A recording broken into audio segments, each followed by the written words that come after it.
নমস্কার বন্ধুরা, সোমার হেসেলে আপনাদেরকে স্বাগত। আজকে আমি আপনাদেরকে করে দেখাবো ফেলানি সবজির রেসিপি।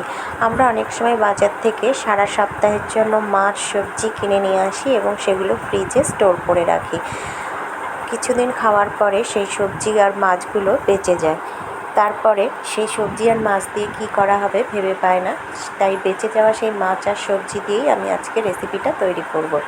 তার জন্য দেখুন আমি কিছু সবজি কেটে নিয়েছি। যে সবজিগুলো আমার ফ্রিজে বেঁচে ছিল, আমার ফ্রিজে ছিল আলু, পটল, কুমড়ো, বেগুন, ডাঁটা, বরবটি, এগুলো অল্প অল্প করে ছিল। আর ছিল কিছু চিংড়ি মাছ। চিংড়ি মাছকেও আমি ভালো করে ধুয়ে নুন হলুদ মাখিয়ে রেখে দিয়েছি, আর সবজিগুলোকে ছোটো টুকরো করে কেটে ভালো করে ধুয়ে জল ঝরিয়ে রেখে দিয়েছি।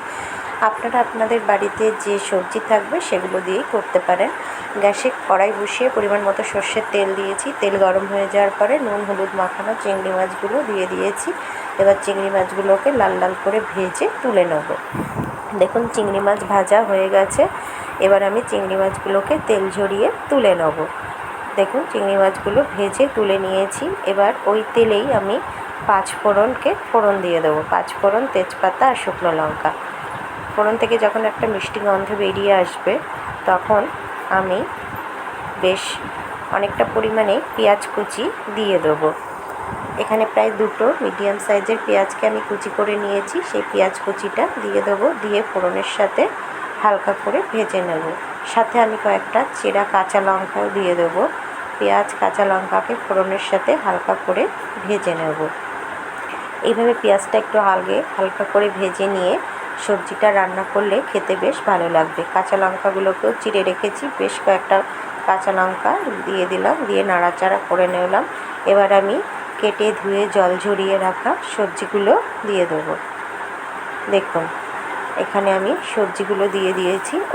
এখানে কিন্তু একটা কাঁচা কলাও আমার ফ্রিজে ছিল, পরে দেখতে পেলাম। সেই কাঁচা কলাটাকেও আমি ছোটো টুকরো করে কেটে দিয়ে দিয়েছি।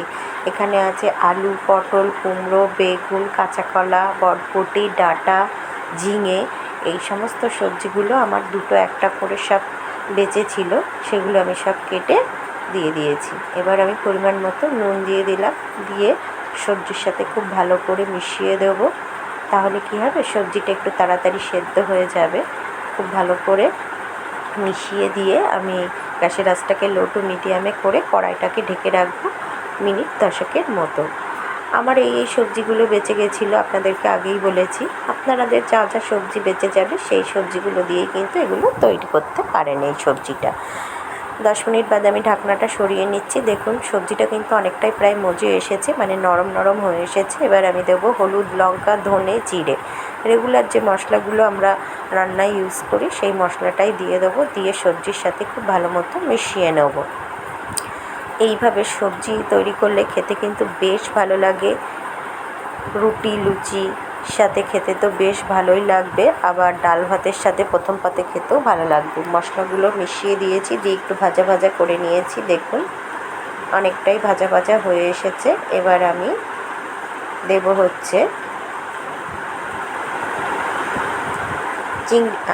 তার আগে আমি আবার সবজিটাকে একটু মিনিট 5 ঢেকে রাখবো। এই মিনিট 5 মধ্যে আরেকটু সবজি আমার ভালো করে মশলার সাথে মিশে সেদ্ধ হয়ে যাবে। এবার আমি দিয়ে দিলাম ভেজে রাখা চিংড়ি মাছগুলো। চিংড়ি মাছগুলো দিয়েও খুব ভালোভাবে সবজির সাথে মিশিয়ে দেব। আর চিংড়ি মাছ যে কোনো সবজিতে করলেই দেখবেন খেতে বেশ ভালো লাগে। চিংড়ি এমন একটা মাছ যাতেই দেওয়া যাবে তাতেই কিন্তু বেশ টেস্ট হয়, মজে যায়। চিংড়ি মাছগুলো দিয়ে সবজির সাথে খুব ভালো মতো মিশিয়ে দিচ্ছি। দেখুন ভালো মতো মেশানো হয়ে গেছে। এবার আমি দিয়ে দেবো পরিমাণ মতো জল। সবজি প্রায় অনেকটা আমি ভেজেই সেদ্ধ করে নিয়েছি, আর যেটুকু সেদ্ধ হতে বাকি আছে তার জন্য একটু পরিমাণ মতো জল দিয়ে দিলাম। দিয়ে ভালো করে মিশিয়ে দেবো সবজির সাথে। দিয়ে কড়াইটাকে ঢেকে রাখবো আর মিনিট 10 মতো, আর গ্যাসের আঁচটাকে লো টু মিডিয়ামে রেখে দেবো। মিনিট 10 মধ্যেই কিন্তু আমাদের সবজিটা হয়ে যাবে। মিনিট 10 হয়ে গেছে, আমি ঢাকনাটা সরিয়ে নিচ্ছি। এবার আমি দিয়ে দেবো পরিমাণ মতো চিনি আর একটু ভাজা জিরের গুঁড়ো। শুকনো খোলা আমি জিরে ভেজে গুঁড়ো করে রেখেছিলাম, সেই ভাজা জিরের গুঁড়ো আর একটু চিনি দিয়ে দিলাম। দিয়ে সবজিটার সাথে খুব ভালো মতো মিশিয়ে দেবো। দেখুন খুব সুন্দরভাবে সবজিটা হয়ে গেছে, দারুণ সুন্দর একটা স্মেল দিচ্ছে। যখন তৈরি করবেন নিজেরাই বুঝতে পারবেন। এবার আমি কড়াইটা ঢেকে গ্যাসটা বন্ধ করে দেবো। তারপর কিছুক্ষণ স্ট্যান্ডিং টাইমে রাখার পরে আমি ফেলানি সবজিটা সার্ভ করে দেবো। দেখুন আমি ফেলানি সবজি সার্ভ করে দিয়েছি। আশা করি রেসিপিটা ভালো লেগেছে, ভালো লেগে থাকবে।